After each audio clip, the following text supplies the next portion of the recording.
আসসালামু আলাইকুম। মোহাম্মদ ইফতেখার স্বাগত জানাচ্ছি এনটিভির দেশের খবরে। গ্রাউন্ড সিমেন্ট শিরোনাম দেখছিলেন, এবার চলে যাব পুরো খবরে। জাতীয় সাংবিধানিক কাউন্সিল নিয়ে বিকল্প কিছু প্রস্তাব এসেছে, সেটি বিবেচনায় রেখেই একটি ঐক্যমত্যে পৌঁছানোর আশা প্রকাশ করেছেন অধ্যাপক আলী রিয়াজ। দ্বিতীয় দিনের মতো চলা বিভিন্ন রাজনৈতিক দলের সাথে জাতীয় ঐক্যমত্য কমিশনের আলোচনার শুরুতে তিনি এই কথা জানান। সকালে রাজধানীর ফরেন সার্ভিস একাডেমিতে জাতীয় ঐক্যমত্য কমিশনের সহ সভাপতি অধ্যাপক আলী রিয়াজের নেতৃত্বে এই বৈঠক শুরু হয়।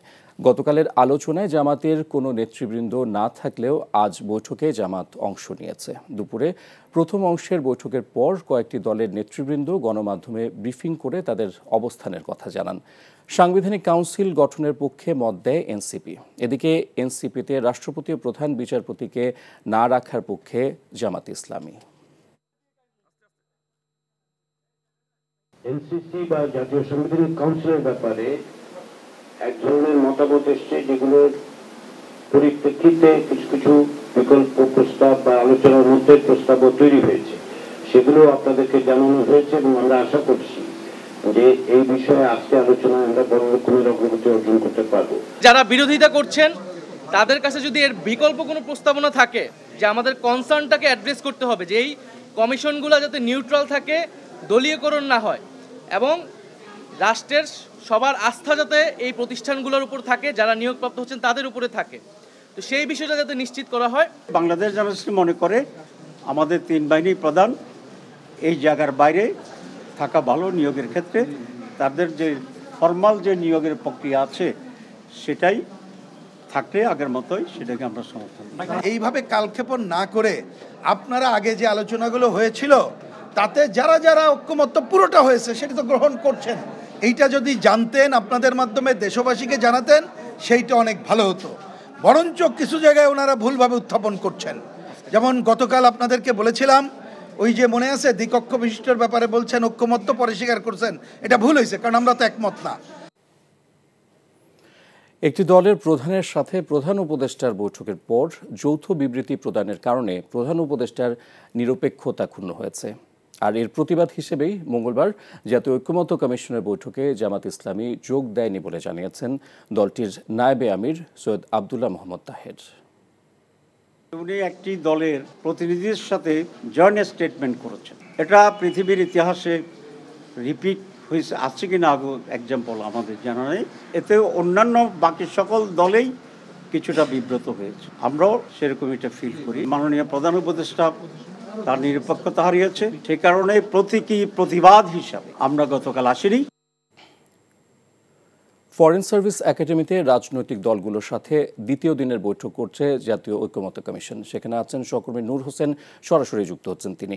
নূর, বৈঠকে সর্বশেষ কি তথ্য আছে আপনার কাছে?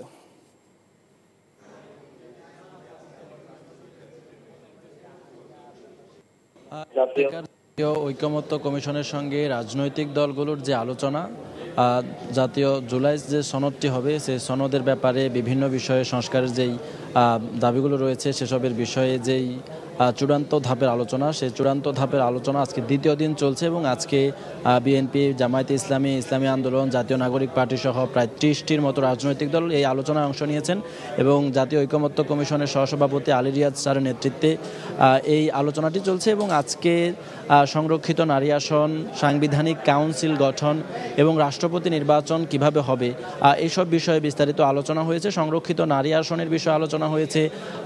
পার্লামেন্টে 100টি নারী আসন করার বিষয়ে সবাই ঐকমত্য করেছেন, কিন্তু সেই নারী আসনগুলোতে নারীরা কিভাবে নির্বাচিত হবেন সে বিষয়ে এখন পর্যন্ত কোনো ঐকমত্যে পৌঁছানো যায়নি। সেক্ষেত্রে সেজন্য এই বিষয়টি নিয়ে সামনের সপ্তাহে, আগামী সপ্তাহে আবারও আলোচনার জন্য নির্ধারণ করা হয়েছে এবং জাতীয় সাংবিধানিক কাউন্সিল যেটি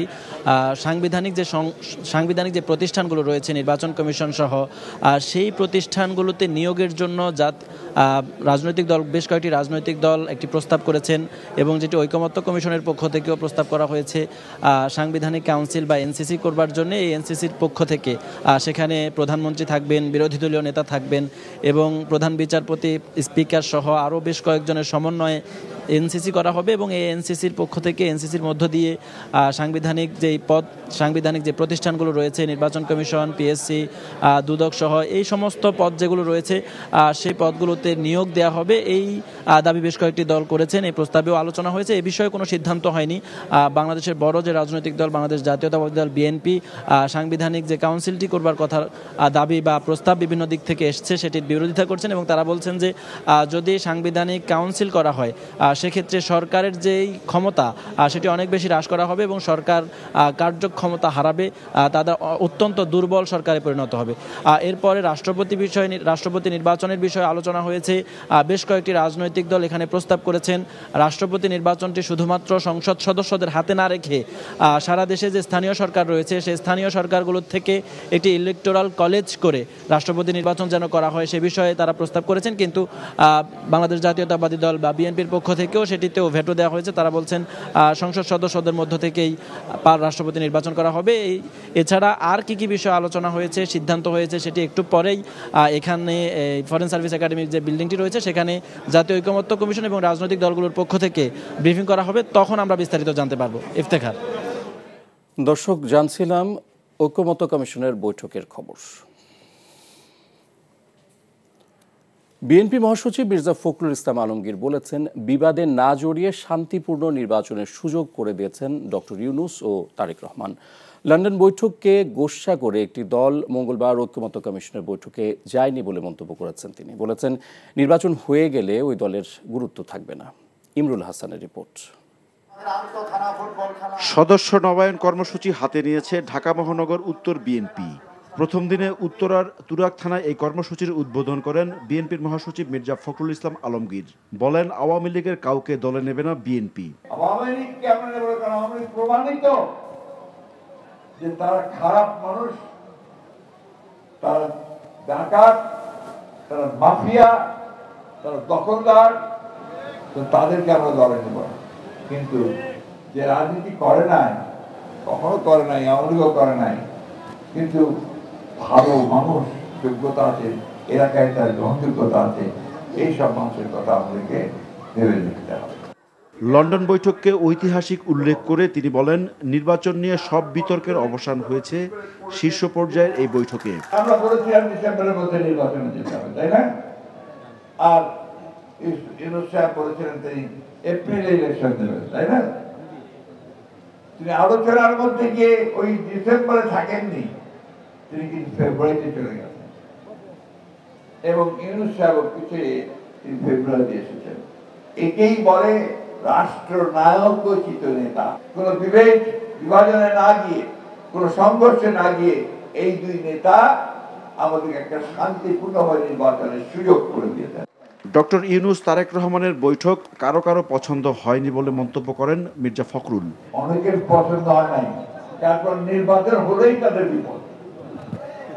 এখন নির্বাচন নাই, তাদের অনেক গুরুত্ব আছে। যে নির্বাচন হয়ে যাবে তত জনগণের যারা ভালোবাসার দল তারাই তো ক্ষমতায় আসবে, তাই না?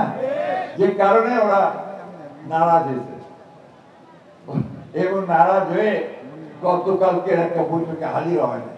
বিএনপির মহাসচিব বলেন, চাঁদাবাজরা বিএনপির কেউ নয়, তারা পেশাদার চাঁদাবাজ। আওয়ামী লীগ না থাকলেও নির্বাচনী মাঠকে ফাঁকা না ভাবতে নেতাকর্মীদের প্রতি আহ্বান জানান তিনি। Imrul Hasan, NTV news, Dhaka. দর্শক, জাতীয় ঐকমত্য কমিশনের বৈঠক শেষে এই মুহূর্তে ব্রিফিং করছেন বিএনপি নেতা সালাউদ্দিন। আমরা সরাসরি চলে যাচ্ছি সেখানে। পার্লামেন্ট না থাকে, প্রধান উপদেষ্টা যখন নিয়োগ হয়ে যায় তখন মাত্র 5 জনের একটা কমিটি হয়। সেই জায়গায় প্রধান উপদেষ্টা এবং আর 2 জন উপদেষ্টা, চিফ জাস্টিস এবং প্রেসিডেন্টের নেতৃত্বে সেই জায়গায় থাকবে 5 জন এবং তাদের দায়িত্ব।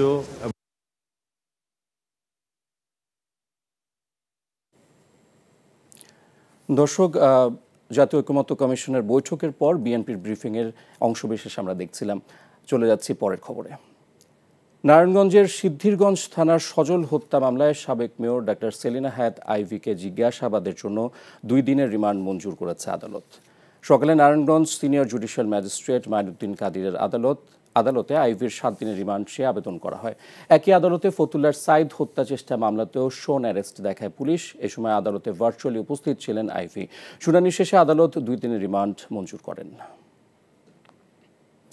এদিকে কক্সবাজারের আলোচিত সাবেক এমপি জাফর আলমকে 7 মামলায় সর্বমোট 18 দিনের রিমান্ড দিয়েছে আদালত। সকালে জেলা পুলিশের একটি প্রিজন ভ্যানে করে যৌথ বাহিনীর কড়া নিরাপত্তায় তাকে আদালতে তোলা হয়। 5 আগস্ট পরবর্তী সময়ে চকরিয়া ও পেকুয়া থানায় দায়ের করা একাধিক হত্যাসহ বিশেষ ক্ষমতা আইনের মামলায় তাকে শোন অ্যারেস্ট দেখানো হয় পুলিশের পক্ষ থেকে। সেসব মামলার শুনানি করা হয়। এ সময় আদালতের বিচারক মোহাম্মদ আনোয়ারুল কবির শুনানি শেষে 7 মামলায় সর্বমোট 18 দিনের রিমান্ড মঞ্জুর করেন।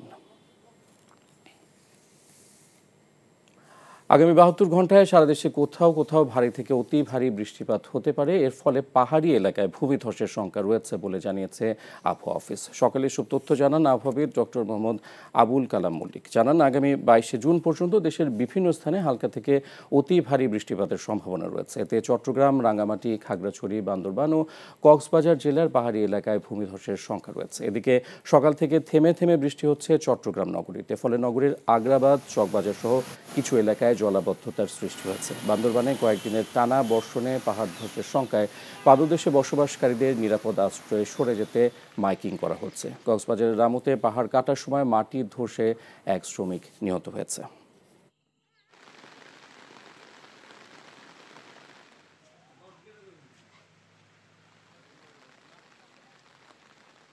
ষোলো তারিখ থেকে 22 তারিখ পর্যন্ত সারা বাংলাদেশে বৃষ্টিপাত হবে এবং কোথাও কোথাও ভারী থেকে অতি ভারী বৃষ্টিপাত সংঘটিত হতে পারে। ঢাকা এবং অন্যান্য বিভাগগুলোতে কিন্তু ভারী বৃষ্টি থেকে অতি ভারী বৃষ্টিপাতের রেকর্ড রয়েছে। পরীক্ষামূলকভাবে মুক্তা চাষ করে সাফল্য এসেছে গোপালগঞ্জে। ডিজাইন ও মানভেদে সারা বিশ্বেই এসব মুক্তার বেশ চাহিদা রয়েছে। ফলে জেলার অর্থনীতিকে সমৃদ্ধ করতে মুক্তা চাষ সম্ভাবনার নতুন দ্বার উন্মোচন করেছে। গোপালগঞ্জ থেকে মাহবুব হোসেন সারমাতের পাঠানো রিপোর্ট। দেশীয় প্রজাতির মাছ ও শামুক সংরক্ষণ প্রকল্পের আওতায় 2024 সালের সেপ্টেম্বরে কোটালীপাড়া উপজেলার 6টি পুকুরে পরীক্ষামূলকভাবে 7,800 ঝিনুকে নিউক্লিয়াস পদ্ধতিতে টিস্যু প্রতিস্থাপন করে মুক্তা চাষ শুরু করা হয়। 10 মাস পর এসব ঝিনুক থেকে প্রায় 17,400 মুক্তা আহরণ করা হয়। উপজেলা কৃষি বিভাগ বলছে, পুকুরে মাছ চাষের পাশাপাশি ঝিনুকে মুক্তা চাষ করা যায়, দিতে হয় না বাড়তি খাবার, তাই লাভজনক হচ্ছে এই চাষাবাদ। তবে বাজারে প্রচলিত মুক্তার আকার থেকে এগুলো অনেকটাই ভিন্ন। মুক্তা চাষ সহজলভ্য হওয়ায় এই চাষে আগ্রহ বাড়ছে স্থানীয়দের। মাছের সাথে সাথে ঝিনুক চাষ করা যায়, মাছের খাবার দেওয়া লাগে, ঝিনুকের জন্য কোনো বাড়তি খাবার দেওয়া লাগে না। চাষ দেখে পরে ওইগুলা থেকে অলংকার কিভাবে তৈরি হয় সেটা শেখার জন্য আমি প্রশিক্ষণের জন্য যাচ্ছি। গহনা তৈরির যেগুলো পদ্ধতি আছে ওগুলো আমি জানতে চাই এবং ভবিষ্যতে এটা নিয়ে অনেক ভালো কিছু করতে চাই। ঝিনুকে মুক্তা চাষ সম্প্রসারণে প্রশিক্ষণ দেওয়া হচ্ছে বলে জানিয়েছে উপজেলা মৎস্য বিভাগ। আর এই চাষে সার্বিক সহযোগিতার আশ্বাস জেলা প্রশাসনের। এই যে ঝিনুকের মুক্তা, এই মুক্তা থেকে কিভাবে উন্নত মানের গহনা তৈরি করা যায়, যেটা আমাদের দেশের ভিতরে না শুধু দেশের বাইরেও রপ্তানিযোগ্য, এই ধরনের প্রশিক্ষণের মাধ্যমে আমরা নতুন করে উদ্যোক্তা তৈরি করব। জেলা প্রশাসন এই বিষয়ে সার্বিকভাবে চেষ্টা করে যাচ্ছে যাতে স্থানীয় মৎস্যজীবী এবং যুব সম্প্রদায়ের মধ্যে মুক্তা চাষটি সাফল্যজনকভাবে এলাকার এবং দেশের উন্নয়নে অবদান রাখতে পারে। মুক্তা চাষ করে আর্থসামাজিকভাবে স্বাবলম্বী হবেন চাষিরা, এমনটাই প্রত্যাশা সংশ্লিষ্টদের। NTV news desk. Chittagong medical college হাসপাতাল এলাকায় অ্যাম্বুলেন্স ভাড়ায় চালকদের নৈরাজ্য নিয়ে হুঁশিয়ারি দিয়েছেন সিটি কর্পোরেশনের মেয়র ডক্টর শাহাদাত হোসেন। দুপুরে হাসপাতালের সম্মেলন কক্ষে অ্যাম্বুলেন্স মালিক, চালক, হাসপাতাল কর্তৃপক্ষ, বিআরটিএ ও পুলিশ প্রশাসনের সাথে মতবিনিময় সভায় মেয়র বলেন, ভাড়া নিয়ে রোগীসহ স্বজনদের সাথে আর কাউকে দুর্ব্যবহার করতে দেয়া হবে না। নতুন নীতিমালা তৈরির পর সে অনুযায়ী অ্যাম্বুলেন্স ভাড়া নির্ধারিত হবে। বিএনপির ভারপ্রাপ্ত চেয়ারম্যান তারেক রহমান কর্তৃক রাষ্ট্র কাঠামো মেরামতে 31 দফা বাস্তবায়নের লক্ষ্যে দিনাজপুরে গণসংযোগ ও লিফলেট বিতরণ কর্মসূচি পালন করেছে বিএনপি। সকালে জেলা শহরে বিভিন্ন গুরুত্বপূর্ণ স্থানে লিফলেট বিতরণ করা হয়। এ সময় বক্তারা বলেন, মানুষ এদেশে গণতন্ত্র চায়, মৌলিক অধিকার নিয়ে বেঁচে থাকতে চায়। তাই একটি সুষ্ঠু নির্বাচনের মাধ্যমে দেশে গণতন্ত্র ফিরিয়ে আনার আহ্বান জানান তারা। কর্মসূচিতে উপস্থিত ছিলেন ছাত্রদলের যুগ্ম সাধারণ সম্পাদক মোহাম্মদ রিসালাত ইসলাম সজীব, দিনাজপুর ছাত্রদলের নেতাকর্মী সহ বিএনপি নেতাকর্মীরা।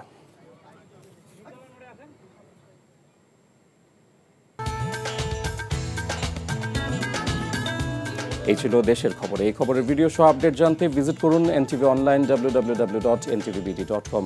এছাড়াও NTVর জনপ্রিয় সব অনুষ্ঠান ও খবরের আপডেট জানতে ভিজিট করুন আমাদের ইউটিউব ও ভেরিফাইড ফেসবুক পেজ। 6টায় ইভিনিং নিউজ দেখার আমন্ত্রণ রইল। ধন্যবাদ সবাইকে।